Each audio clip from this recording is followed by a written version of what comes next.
Now, taking a look at the men's ski cross, we had a very exciting race in the men's ski cross.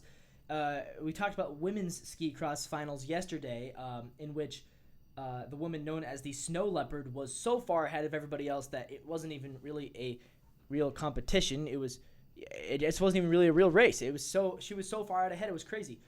This time around, though, the men's ski cross was very, very competitive. All four of them right there together at the end. You can see. So yeah, very, very competitive contest. Ski cross, if you don't remember, four skiers. There's gates. The gates go out. All four of them go down the hill at the same time. There's two jumps. There's a couple of spins, a couple of corners. They have to go through the gates, and the winner is the one who gets down the mountain quickest. So it's very fun. It's very quick though, and it's kind of just like death by whoever gets down the quickest. But I really like it. I love watching these kind of short and sweet races. But yeah, you can see a real photo finish for silver. Basically, all three of them were right there in place to win that silver medal. Ultimately, it was Italy who did go 1 and 2 to claim gold and silver for their home country.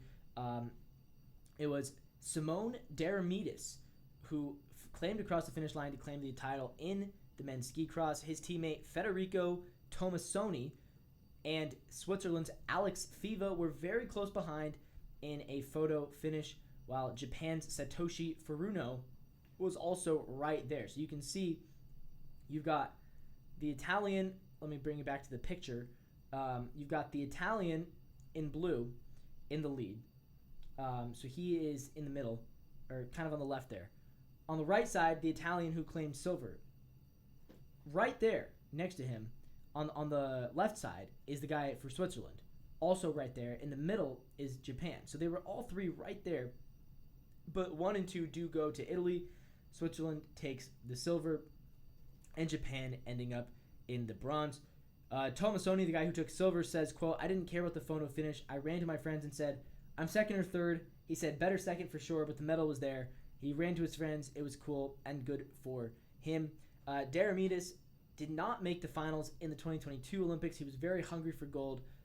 He was 5th place in 2022, and it's Italy's first ever ski cross medal. He says, quote, "For the first time in history, we did the first race of the season, 1 or 2. The double podium is absolute. And to do it at the Olympics, I want to say it's great. Better than this. We couldn't go better." He says it was really nice to share the medal with a friend. It's like his second home in Italy. It's a dream come true, but we don't realize it yet. Interesting point, I think. Very interesting point. Simply because, I mean, we think about it, it is a great experience to win gold in these games, to win any medal in these games, or even just to compete in these games. I think a lot of the athletes, they're going so quickly through the motions of the practice and the ceremonies and then the actual competition itself that they're right. They might not even realize it yet, but it is a dream come true to be there. It is a dream come true to be an Olympic athlete and to do it in your home country. How much that matters to the Italians, for them to get to see their home athletes play, for them to get to see their home athletes race, and for them to get to win in front of their home crowd on their home turf in a place that they probably grew up skiing and loving. That is really cool for them. And he's probably correct. They won't necessarily realize, like, they always say, you don't realize when the good old days are happening till they're over. He's not even going to realize just how much this meant to him until it's over. Until years down the line, he will look back and this will be the best memory of his life. Sharing the podium with one of his best friends in his home country and being the first Italian to win at this event. He will remember this for the rest of his life, and it will go down as one of the best memories of his life. This is like his wedding, the birth of his child, and the gold medal in Italy. That's going to be it for him.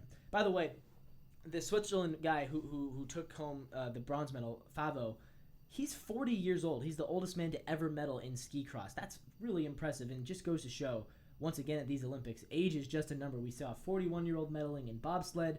We're seeing upper 30s contending and winning medals in speed skating, in bobsled, in all of these sports. I mean, it's crazy how I think sometimes I look at some of the young athletes. I'm like, man, they're only 18, 19, 20 years old.